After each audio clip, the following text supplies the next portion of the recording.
শিবির রাজাকার। এই যে স্লোগানটা দিতেছি না, কলজাটার মধ্যে লাগতেছে, গারে বিএনপি তো জেগে গেছে গা, এখন ফাও ধরবো। জামাতের যখন আমি বুঝতে পারছি জামাতের চরিত্র ঠিক হইছে না, 54 বছর আগে যে তার বাপ রাজাকার ছিল, আলবদর ছিল, এটা হ্যাঁ বলছে না।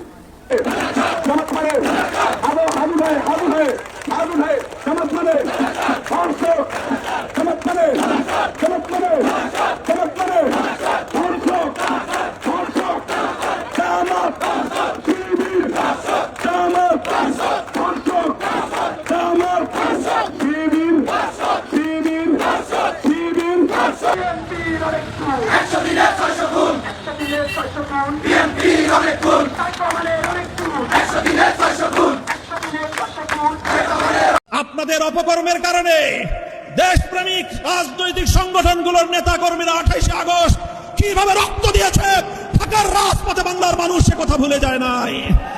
আপনাদের ভুলের খেসারত দিতে হয়েছে আমাদেরকে। 25 বছর পর্যন্ত গুম খুন আর হত্যার রাজনীতির শিকার হতে হয়েছে। তাই আমরা চাই ভালোয় ভালোয় দেশ পরিচালনা করেন, জনগণের রায়ের প্রতি শ্রদ্ধা প্রদর্শন করেন, অন্যথায় রাজপথে সংসদে আমরা আপনাদেরকে মোকাবেলা করব ইনশাআল্লাহ। আজকে বিএনপির হয়েছে সেই সুবিধাবাদের রোগ। অন্তর্বর্তীকালীন সরকার প্রবর্তিত বাংলার মাটিতে মোদি সনদে দেশ চলবে না, আধিপত্যবাদ চলবে না, হিন্দুত্ববাদী আগ্রাসন চলবে না। নির্বাচনের পূর্বে বিএনপি বলেছিল মদিনা সনদে দেশ চালাবে, মনে আছে? ক্ষমতায় এসে মদিনার নাকে কেটে মদিনার জায়গায় মোদি সনদে তারা দেশ চালাতে চায়। একটা জিনিস বুঝি না যে পররাষ্ট্রমন্ত্রী, স্বরাষ্ট্রমন্ত্রী এরা কি ভারতের দালাল হলে নিয়োগ করা হয় নাকি এই পদে বসার পরে দালাল হয়ে যায়? আজকে স্বরাষ্ট্রমন্ত্রীর বক্তব্য মনে হয় যেন দীপুমণি বক্তব্যের মতো। আজকে পররাষ্ট্রমন্ত্রীর বক্তব্য মনে হয় যেন হাসান মাহমুদের মতো। এখানে বক্তারা বলেছেন যে নতজানু পররাষ্ট্রনীতি। আরে যে কূটনীতিককে নিয়োগ করেছে তিনিই তো একজন রাজনীতিবিদ, তিনি তো কোনো কূটনীতিক নন। তার কাছ থেকে কূটনীতি কি আশা করবেন? তিনি বাংলাদেশে এসেছেন বিজেপি এবং বিএনপির সাথে সম্পর্ক করে খুনি হাসিনাকে প্রধানমন্ত্রী হিসাবে নিয়ে আসার জন্য। তাদেরকে বলতে চাই, বাঘের লেজ দিয়ে কান চুলকাবেন না। এই দেশ শেরে বাংলার দেশ, এই দেশ শাহজালালের দেশ। এই দেশে হিন্দুত্ববাদী আগ্রাসন আমরা মেনে নেব না। আমি তো কাঁচা রাস্তা তো সঠিক বাংলা বলেছি, আনপেভ রোড আর ডার্ট রোড বলে তো বুঝতে না, কাঁচা রাস্তা বলেছি। বিগত দিনে ওই মহিলা কি বলতো, উন্নয়নের জোয়ার। আমাদের যে বাজেট, এখানে তো জনগণের জন্যই বাজেট করা হয়েছে। তা আমি তো অবশ্যই আমাদের প্রধানমন্ত্রীর কাছ থেকে একটা হিউজ লিস্ট দিব। ঝালকাঠির জন্য রংপুর 5 এবং রংপুর 6, 3টা আসনের জন্য আমি উন্নয়নের কাজ, আমাদের নেতার প্রতিশ্রুতি, আমাদের প্রধানমন্ত্রীর প্রতিশ্রুতি, জনগণের উন্নয়ন করবে। তা আমাদের কাজ হলো ওই উন্নয়নগুলোকে বাস্তবায়ন করা। আপনি যদি একটা ট্রেন দুর্ঘটনা হয় তাহলে আপনি ট্রেনের লাইসেন্স বাতিল করেন। আপনি আদ্দিন হসপিটালের লাইসেন্স নিয়ে কি ফুতুল খেলা করতেছেন? আমি সংশ্লিষ্ট কর্তৃপক্ষকে স্পষ্ট ভাষায় জানিয়ে দিতে হয়, ডোন্ট প্লে উইথ ফায়ার। আমি আদ্দিনকে পাইছি অ্যাজ এ ফ্যামিলি মেম্বার হিসাবে। আদ্দিন জনগণের বন্ধুর মতো কাজ করে। আদ্দিন হসপিটাল আমার মনে হয় একদম মানবিক প্রতিষ্ঠান। আদ্দিন হসপিটালে যারা লাইসেন্স বাতিল করেছে, যে সমস্ত কর্তৃপক্ষ, তারা আনস্কিল পরিচয় দিচ্ছে। তারা যে দক্ষ এবং দেশের উন্নয়নে যে কাজ করতেছে, আমার সেটা মনে হয় না। আমার মনে হয় তাদেরকে রিথিঙ্কিং করা উচিত এবং স্টাডি করা উচিত। আসসালামু আলাইকুম রহমতুল্লাহ। বিএনপির যুব দলের নয়ন, এই নয়নকে চিনি না এরকম লোক মনে হয় পাওয়া যাবে না। কেননা এইরকম বেশরম, বেলজ্জা, বেহায়া একজন লোককে বাংলার মানুষ চেনে না, এমনটা হতেই পারে না। ভিডিওতে দেখেছেন যে তারা কি ভাষায় স্লোগান দিচ্ছে। আচ্ছা, তার কি বাবা মা নেই? তার কি স্ত্রী, ছেলে মেয়ে, আত্মীয় স্বজন নেই? তাদের সামনে এই ব্যক্তি মুখ দেখায় কেমনে? তাদের সামনে এই ব্যক্তি যায় কিভাবে? ইতিপূর্বেও দেখেছেন যে তারেক রহমানের গাড়ির আশেপাশে, পিছনে, সামনে কিভাবে কুকুরের মতো দৌড়াচ্ছে, আর কি ভঙ্গিমা, আর বিভিন্ন মিছিল মিটিংয়ে কি ধরনের স্লোগান দেয়। মিছিলের সামনে থেকে স্টেজে উঠে, মানে খুবই লজ্জাকর বিষয়। দেখেন, আজকের ভিডিওতে দেখেছেন মিছিলের সামনে থেকে বিভিন্ন অঙ্গ ভঙ্গিতে স্লোগান দিচ্ছে। জামাত, সে বলছে জামাত, আর বাদ বাকি পাবলিক বলছে রাজাকার। জামাত রাজাকার, জামাত রাজাকার, শিবির রাজাকার, জামাত শিবির রাজাকার। সে একটা বলছে, পাবলিক অন্যটা বলছে। আবার জামাত ধর্ষক, জামাত ধর্ষক। এই যে কথাগুলো বলছে, অঙ্গভঙ্গি, তার তো একটু লজ্জা থাকা দরকার যে না, আমারও পরিবার আছে, আমারও আত্মীয় স্বজন আছে, তাদের সামনে আমি কিভাবে মুখ দেখাবো। মানে একজন মানুষ মানে কিভাবে চাটতে পারে, কিভাবে তেল মারতে পারে। তেল মারার বা পা চাটাতে একটা সীমাবদ্ধতা আছে, এর মধ্যে তো সেই সীমাবদ্ধতার কিছুই নেই। হায়া লজ্জা বলতে এই ব্যক্তির মধ্যে কিছুই নেই। অথচ এই একটি শব্দর কত বড় শক্তিশালী, যে এক শব্দের কারণে শেখ হাসিনার 17 বছরের গদি মসনদ ভেঙে তছনছ করে দিয়েছে। এক শব্দ, শুধুমাত্র রাজাকার, এই রাজাকার শব্দ বলেছিলেন। অথচ এই সরকার ক্ষমতায় আসার পর থেকে নিয়েই এই সরকারি দলীয় লোকজন এই রাজাকার শব্দটা মনে হচ্ছে আওয়ামী লীগের চেয়ে বেশি ব্যবহার করতেছে। তারা পিছন থেকে ইতিহাসের শিক্ষা নিতে চায় না, তারা পিছনের ইতিহাসগুলো ভুলে গিয়েছে। এই জন্য তারা আওয়ামী লীগের চাইতেও কেমন যেন আরো বেশি বেড়ে যাচ্ছে। দর্শক, আর একটা মিছিল দেখেছেন যে জামাত শিবিরের মিছিল, বিএনপির আরেক গুণ 100 দিনে 600 খুন, বিএনপির আরেকটা গুণ 100 দিনে 600 খুন। এটা তো এমনি এমনি বলে নাই, তথ্য প্রমাণ, মিডিয়া, পেপার পত্রিকা সব জায়গায় এই হিসাবটা কিন্তু বের হয়েছে। মাত্র 100 দিন, 3 মাস 10 দিন বয়স সরকারের এই বয়সের মধ্যে হয়েছে। ধর্ষণ হয়েছে কতগুলো দেখেছেন, শিশু ধর্ষণ হয়েছে কতগুলো, বড় মানুষ প্রাপ্তবয়স্ক মানুষ ধর্ষণ হয়েছে কতগুলো, বিবাহিত মানুষ ধর্ষণ হয়েছে, সব দেখেছেন, সব জানেন। এইদিকে সরকার 100 দিনের 600 খুন করলো, এ নিয়ে কোনো কথা নেই, কোনো প্রশ্ন নাই। অন্যদিকে আদ্দিন হসপিটাল একদিনে নবজাতক শিশু যাদের বয়স 1 থেকে 3 দিন, এরকম 6 জন শিশু মারা গিয়েছে, অথচ তার কারণে আদ্দিন হসপিটালকে বন্ধ করে দেওয়া হলো। কে বন্ধ করেছে? এই সরকারি দলীয় লোকই কিন্তু বন্ধ করেছে। সরকারের থাকা অবস্থায়, মানে সরকার ক্ষমতাসীন অবস্থায় 600 খুন হয়েছে, কোনো মাথা ব্যথা নেই। আর নবজাতক 6 জন শিশু মারা গিয়েছে, অনেক কারণে হতে পারে, এই মারা যাওয়াগুলো অনেক কারণে হতে পারে, অথচ তার কারণে হসপিটাল বন্ধ করে দেওয়া হলো। অথচ এরকম প্রাইভেট হসপিটাল, সরকারি হসপিটাল আর অনেক রোগী মারা যাচ্ছে, সেগুলো নিয়ে কোনো কথা নাই।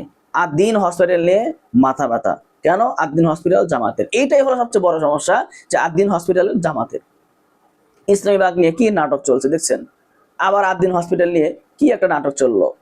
স্বাস্থ্যমন্ত্রী বলছে আমাকে ঘুষ দিয়েছে, আমার পিছনে কোটি কোটি টাকা নিয়ে ঘুরেছে ঘুষ দেওয়ার জন্য, আমি নিইনি। আর হসপিটাল কর্তৃপক্ষ বলছে যে না, আমাদের পক্ষ থেকে একজন ব্যক্তিও একটি টাকাও কাউকে ঘুষ দিতে চায় নাই। স্বাস্থ্যমন্ত্রীকে এটা প্রমাণ করতে হবে কে তার পিছনে ঘুরেছে আদ্দিনের পক্ষ থেকে। স্বাস্থ্যমন্ত্রী কিন্তু এই চ্যালেঞ্জ গ্রহণ করতে পারে নাই, এই কথার উত্তর কিন্তু দিতে পারে নাই। তার মানে রাজনৈতিক প্রতিহিংসার কারণে এবং জামায়াতে ইসলামী প্রতিষ্ঠান হওয়ার কারণেই তাদের সমস্যা। দর্শক, আরো গুরুত্বপূর্ণ কিছু ভিডিও আপনাদেরকে শোনাতে আসছি, অবশ্যই ভিডিওগুলো শুরু থেকে শেষ পর্যন্ত দেখে যাবেন এবং আপনার মূল্যবান মতামত আমার কমেন্ট বক্সে জানিয়ে যাবেন। দর্শক, চলুন আমরা মূল ভিডিওগুলো, বিস্তারিত আলোচনাগুলো দেখে আসি। অসম্ভব চাপে পড়লেন মাননীয় প্রধানমন্ত্রী জনাব তারেক রহমান, এটা তিনি নিজেই স্বীকার করেছেন। খবর, দায়িত্বে অসম্ভব চাপ অনুভব করছে।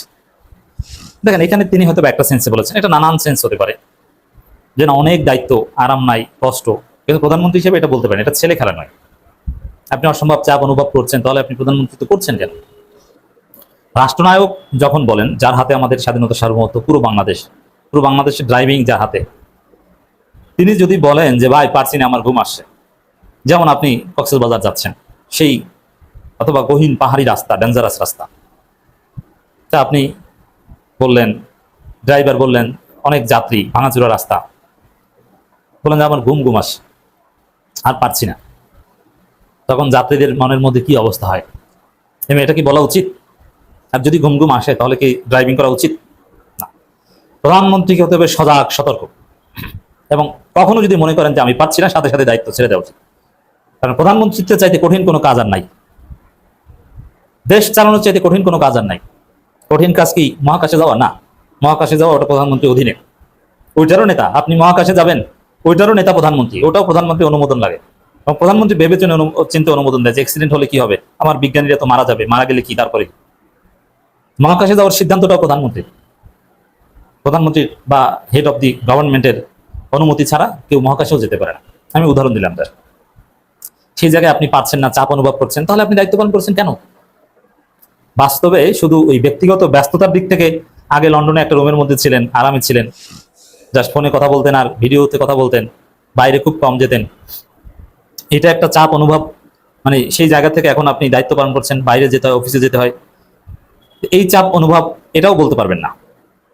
আর বাস্তবে রাজনৈতিক চাপেও আছে, কারণ দেশ চালাতে পারছেন না, সব ক্ষমতা নিয়ে প্রশ্ন তুলছেন যে আমাদের প্রধানমন্ত্রী পারেন না, এরকম একটা আলোচনা ছড়িয়ে পড়েছে এবং নানান জায়গায় আমরা দেখছি।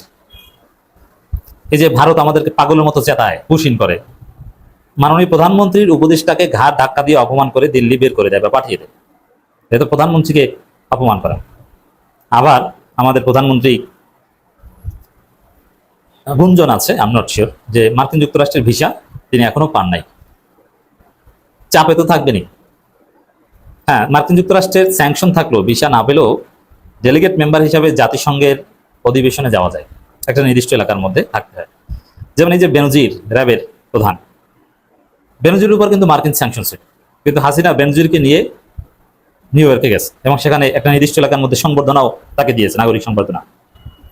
মানে এটা মার্কিন যুক্তরাষ্ট্রের সাথে একটা পাল্টা খেলা, কারণ জাতিসংঘের সম্মেলনে যাওয়ার জন্য ভিসা দিতে বাধ্য, তাদের নিষেধাজ্ঞা থাক বা না থাক, জাতিসংঘ এটা অনেকটা সার্বভৌম একটা সংগঠনের মতো। অতএব জাতিসংঘের সদর দপ্তরে যাবে, এটা হতে পারে নিউ ইয়র্কে অবস্থিত, বাট তোমার দেশে স্যাংশন থাকলেও তাকে ভিসা দিতে হবে। তো তারেক রহমান হয়তো বা জাতিসংঘে যেতে পারবেন, বাট মার্কিন যুক্তরাষ্ট্রের ভিসা এখনো পাননি। আবার চীন যাবেন, এটা নিয়েও মহাচাপে আছেন, কারণ এটা একটা গ্যারাগলে করেছেন যে আপনি একদিকে ভারতকেও পকেটে রাখতে চাইবেন, ভারতের সাথে সুসম্পর্ক রাখতে চাইবেন, বাবুসোনা বলে আদর করতে চাইবেন, আবার মার্কিন যুক্তরাষ্ট্রের সাথে গোপন চুক্তিও রাখবেন, আবার চীনের কাছ থেকে বিরাট অঙ্কের বাজেট সাপোর্টারি লোনও পাবেন। এটা তো হয় না, এই বিষয় নিয়ে তো তিনি চাপে পড়েছেন, এটা ডিল করতে পারছেন না। It's huge pressure definitely. দর্শক দেখেন, এখন বলবেন যে ঠিক আছে, ভারত এবং আমেরিকার কাছ থেকে পয়সা পেলেই তো হয়। এখন সমস্যা হচ্ছে ভারত তো ওরাই নিজেরাই খরাতে, ওরা পয়সা দিবে কিভাবে? ওদেরকে বাবুসোনা বলতে লাভ নাই। আর মার্কিন যুক্তরাষ্ট্র সেই বাস্তবতায় নাই, তারা এখন ওয়ার্ল্ড ইকোনমিক জায়ান্ট হচ্ছে বা ইকোনমিক লিডার হচ্ছে, ইকোনমিক গ্লোবাল লিডার হচ্ছে চীন।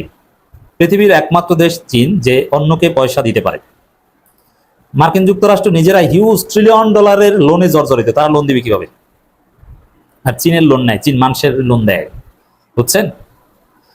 আবার মার্কিন যুক্তরাষ্ট্রের যে পলিটিক্যাল হেজিমনি এটা আছে, একটা চুক্তিতে বিএনপিকে আবদ্ধ করে রেখেছে, কারণ ওই চুক্তি থাকলে আবার চীন আবার পয়সা দিবে না, তারা বলবে যে আসছো ভালো কথা, খেয়ে যাও, বাবা কিছু দিতে পারবো না। সামগ্রিকভাবে তারেক রহমান কঠিন চাপে আছেন, এটাই হচ্ছে সত্য কথা। এখন তিনি এটা যেভাবেই বলুন না কেন, কথা এটাই যে তিনি চাপে আছেন।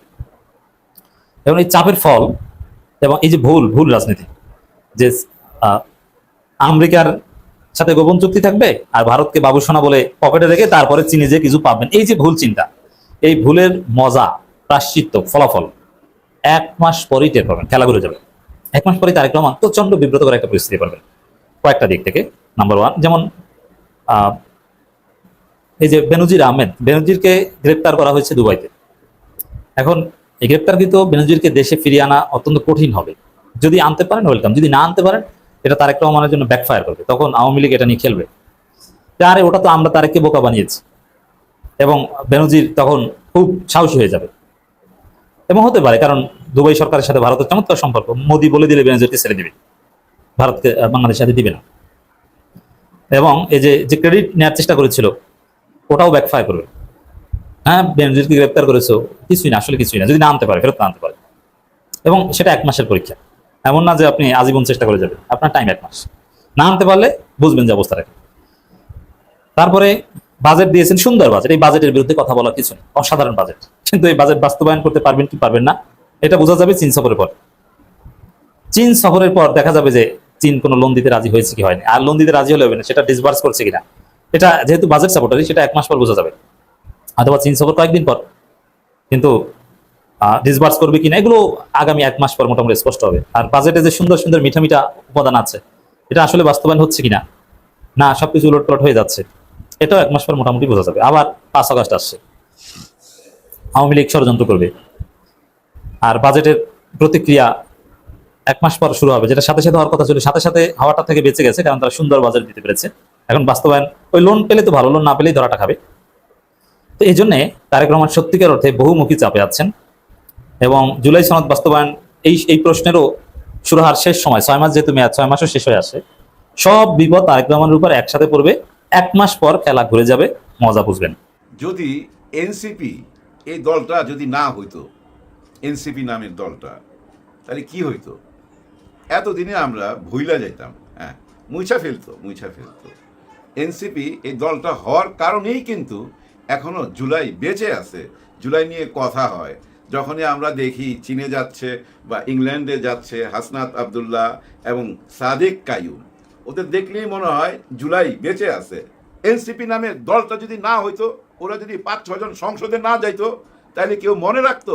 একদম কেউ মনে রাখতো না। এখন আমরা মনে রাখতে পারি কেন? হাসনাতের মতো একজন বীর আছে। হ্যাঁ, ওই যে আঙ্গুল দেখানোর ব্যাপারটা তো গেলই, এরপরে কিন্তু আবার ডিম দেখাইছে এবং এটা বলছে যারা পালায়া থাকে, লুকায়া থাকে, তারা তো পুষ্টিহীনতায় ভুগতেছে, তাদের ডিম খাওয়া উচিত। এই ডিমটা দেওয়ার পর এটা কি সিদ্ধ ডিম না কাঁচা ডিম, একদম জায়গা মতো দিয়ে দিছে, যা বলার তো বলছে। এই প্রথম দেখলাম যারা লুকায় আছে, পালায় আছে, তাদের হাতে হাত করা পড়াইছে কে? ইংল্যান্ডের পুলিশ। এনসিপি এবং শিবিরের পাওয়ারটা কিন্তু ইংল্যান্ডে দেখাই দিছে এবং ইংল্যান্ডবাসীকে আমি ধন্যবাদ দিতে চাই ভাই, মন থেকে দোয়া করতে চাই, দেশের ইজ্জতটা রাখছেন আপনারা। আর এখানে এদেরকে নিয়ে কি বলা হয় যে ওরা অক্সফোর্ডে যায় নাই, অক্সফোর্ড ইউনিয়ন তাদেরকে দাওয়াত করে নাই, ব্যক্তিগত দাওয়াতে গেছে। শিবিরের ওইখানে একটা কমিটি আছে, ওই ব্যক্তিগত দাওয়াতে গেছে। যা ইচ্ছা তাই বলেন, এই অনলাইনে সব কিছু প্রকাশ পাওয়া যায়। সত্যটা মানুষ বুঝতে পারে, কোনটা মিথ্যা কোনটা সত্য, এটা মানুষ বুঝার ক্ষমতা রাখে। ডক্টর ইউনূসকে একটা থ্যাঙ্কস জানাই, মূল কথায় যাব। কেন থ্যাঙ্কসটা দিতেছি? যে উনি কিন্তু বলছিল একটা দল করো এনসিপি নামে, উনার মাথা থেকেই সেটা আসছিল। কেন আসছিল বুঝছেন তো? শুধু জুলাইকে বাঁচায় রাখার জন্য। এই দল না থাকলে, এই এনসিপি না থাকলে জুলাই বাঁচত না। কারণ কি জানেন? যেভাবে টকশোতে আইসা এখন কথাবার্তা বলে, হাদির কবর কেন ওইখানে, ওই কবর নিয়ে এখন মাথা ব্যথা কার জানেন? ওই যে আনিস আলমগীর নামে একজন আছে উনার, আবার ওই যে পান্না, মঞ্জুর পান্না, আরো অনেকেই আছে, দুজনের নাম নিতেছি কেন, আরো বহুত আছে। একটাই মাথা ব্যথা, ওই হাদির কবর কেন ওইখানে, এই মাথা ব্যথা তাদের। সারা দিন রাত শুধু ডাক্তার ইউনূস স্যারকে বাটপার বলবে, আর দোষ দিবে কাদেরকে? এই যে এনসিপির পোলাপানদেরকে। আর কাকে? জামাতে ইসলাম, শিবির।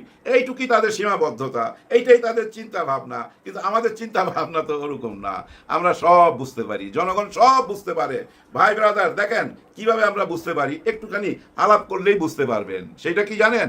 এই যে প্রথম পর্ব যখন চলে গেল ঈদের আগে, এই সংসদে প্রথম পর্ব যখন গেল, তখন কিন্তু ছিল সেটা নারী বর্জিত, কোনো নারী ছিল না ওই সংসদে। তখনকার আলাপ আলোচনাগুলো, এই সংসদের আলাপ আলোচনাগুলো কিন্তু এই দেশ নিয়েই ছিল, জুলাই নিয়ে ছিল, ভবিষ্যৎ নিয়ে ছিল। কিন্তু আলাপ আলোচনাগুলো বদলে গেল কখন? ঈদের পরে, যখন নারী আসনে প্রায় 50 জন নারী ওইখানে গেল, তারপরে আলোচনার ধরন বদলে গেল। মনে হইতেছে কি জানেন? ওই যে মহল্লায় দাঁড়ায় থাকে না কোনাকাঞ্চিতে খাম্বার মধ্যে হেলান দিয়া, আর কেউ যাইবার সময় শীষ মারে। এখানে শুধু শীষ মারা হচ্ছে না, এখানে কি বলা হচ্ছে? ওই যে ওনার মুখ দেখা যায় না কেন, ওনাকে কেন চিনতে পারতেছি না। আমি বিয়ে বাড়িতে গেছিলাম, ওনার বউকে খুঁজছিলাম, ওনার বউরে খুঁজে পাই না। আমার বউ আমি কোথাও নেই না, আমার বউর আমি মুখ দেখতে দেই না, অন্যের বউর মুখ দেখা বেড়াই, খুঁজা বেড়াই। ওই আলোচনা যাওয়ার পর এখন নতুন আলোচনা কি জানেন? পরকিয়া। হ্যাঁ, পরকিয়া। এক মাননীয় সদস্য, নাম জানি না, নাম মুখস্থ হয় নাই ভাই, অনেক সদস্য, নাম মুখস্থ হইতে টাইম লাগবে, কিন্তু উনি কি বলতেছে এটা হলো গুরুত্বপূর্ণ। উনি বলতেছে মামুনুল হক সাহেব একজন নারী নিয়ে কেলেঙ্কারি করছে কোথায়? গাজীপুরে। কেন ওনার এই অভিযোগ? কারণ মামুনুল হক সাহেব ওই বাজেট নিয়ে কথা বলছে। ওই ভাই, বাজেট নিয়ে কেন কথা বলবে না? বাজেট নিয়ে কথা বলার অধিকার নাই। আর বাজেট নিয়ে কথা বললেই আপনি ওনার ওই পারিবারিক ব্যাপারটা সামনে নিয়ে আসবেন, এই সংসদে নিয়ে আসবেন, যেটা নিয়ে বুঝছেন আমাদের মাননীয় স্পিকার সাংঘাতিকভাবে রাগ করছে এবং মাইন্ড করছে, ওনাকে অপমান করছে যে আপনি সব পারিবারিক কথাবার্তা এখানে বলবেন না। এখন কেউ যদি ভাই প্রতিবাদ করে, আপনি তার পারিবারিক ব্যাপার নিয়ে টান দিবেন আর ওই সুশ্রী মার্কা কথাবার্তা বলবেন? লজ্জা লাগে না? পিছনে যে বৈশা রয়েছে, মা বোনরা যে পিছনে বৈশা রয়েছে, ওদেরকে পিছনে বসায় রেখা এই সংসদে কি আলাপ হয় জানেন? মোতাবিয়া নিয়া। হ্যাঁ, মোতাবিয়া নিয়ে আলোচনা হয়। আমাদের স্পিকার বলতেছে, মাননীয় স্পিকার বলতেছে, আমি কি মোতাবিয়ার এক্সপার্ট যে আমাকে জিজ্ঞাসা করতেছেন? মোতা বিয়া মানে বুঝছেন তো, কেউ যদি ভাই একবার এই যে বিদেশে যায় বা দেশ থেকে বিদেশে যায় 1-2 মাসের জন্য, ওইখানে আরেকটা বিয়া করতে পারে কিছুদিনের জন্য টেম্পোরারি। আসলে এগুলো ভুয়া কথাবার্তা, কিন্তু ওই আলোচনাগুলো ওইখানে কেন? মা বোনদেরকে পিছনে রাখা আপনাদের লজ্জা লাগে না? এই যে মোতা বিয়া, একজন আরেক জায়গায় যায় 1 মাস থাইকা বিয়া করে আবার ছাইরা দিয়ে আসবে, ওই 1 মাস কি করবে ওটা কল্পনা করে না? কল্পনা করলে আপনাদের খারাপ লাগে না? আপনাদের মা বোনকে সামনে রেখে এসব আলোচনা করেন, এটা কি আপনাদের ড্রয়িং রুম পাইছেন? এটা তো আমাদের টাকায় চলে, আমাদের টাকায় 1 মিনিটে 1,36,000 টাকা খরচ কইরা এই সংসদ চলে। আপনারা এইসব আলাপ আলোচনা কইরা বেড়ান।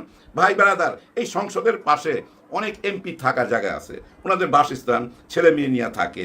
এখন যারা এমপি হয়েছে এর মধ্যে একজন এমপি, উনি জামাতে ইসলামের, উনি একটা কথা বলছিল। সেই কথাটা কি, যে এমপিদের তো কাপড় ধোয়ার মেশিন পাওয়ার কথা, একটা ওভেন পাওয়ার কথা, সেটা কি দেওয়া হবে? সেটা কি বাজেটে রাখা হয়েছে? এটা আলাপ করতেই পারে ভাই। কারণ কি জানেন, উনি হয়তো কোনোদিন ওই ওয়াশিং মেশিন দেখে নাই, আর ওইসব বাড়িতে আয়া বুয়া থাকে না, বাড়ি থেকে কেউ ছুটা বুয়া নিয়ে যাওয়া যায় না, দরকার আছে ভাই, এই জন্য হয়তো উনি বলছে। ওনাকে একার জন্য বলছে না, একার জন্য না, 300 এমপির জন্যই তো এই কথাটা বলছে। হইতেই পারে মাননীয় স্পিকার বলছে, এটা উনি চাইতেই পারে, চায় এমন কিছু অন্যায় করে নাই। তবে এখানে না চায়া এটা প্রাইভেটলি বললেই হইতো, কারণ উনি তো ওনার একার জন্য চায় নাই, সবার জন্য চাইছে। ভাই জীবনে প্রথম সংসদে গেছে, অনেক ভুলভাল হবে, কিন্তু যারা পুরানা মাল তারা আন্দালিপ পার্থ। উনি কি বলতেছে জানেন, খুব ব্যঙ্গ করতেছে যে কোন পত্রিকায় এটা উঠছে যে একজন সংসদ একটা ওভেন চাইছে, একটা কাপড় ধোয়ার মেশিন চাইছে, এটা চায়া আমাদেরকে ছোট করছে, আমাদের ইজ্জতে লাগছে। এটা উনি এটা চাইতে পারে না, পত্র পত্রিকায় আসছে, ওগুলা মোবাইলে দেখা দেখা বলতেছে। কে? আন্দালিপ পার্থ, জমিদার জমিদার বলতেছে। আচ্ছা এইটুকু বলছে, ঠিক আছে। তারপরে কি বলছে জানেন, আমি ব্যক্তিগতভাবে ওনাকে একটা ওয়াশিং মেশিন দিব, স্বরাষ্ট্রমন্ত্রী যদি একটা ওভেন দিয়া দেয়, আবার কার কার নাম নিয়ে বললো, ওরা যদি ওনার ঘরের পর্দাটা লাগাইয়া দেয়, তাহলে ওনার ঘরটা আমরা সাজায় দিতে পারি, চান্দা তুইলা সাজায় দিতে চায় উনি। দেখছেন কি দিমাগ তার! অতীত ভুলে গেলে হবে? আপনি কে? আপনার পরিচয় কি? আপনার দলের নাম কি? আপনি তো অন্য দলের, আপনি তো বিএনপির না, তাই না? আপনার তো উচিত সরকারের ভুলভাল ধরা।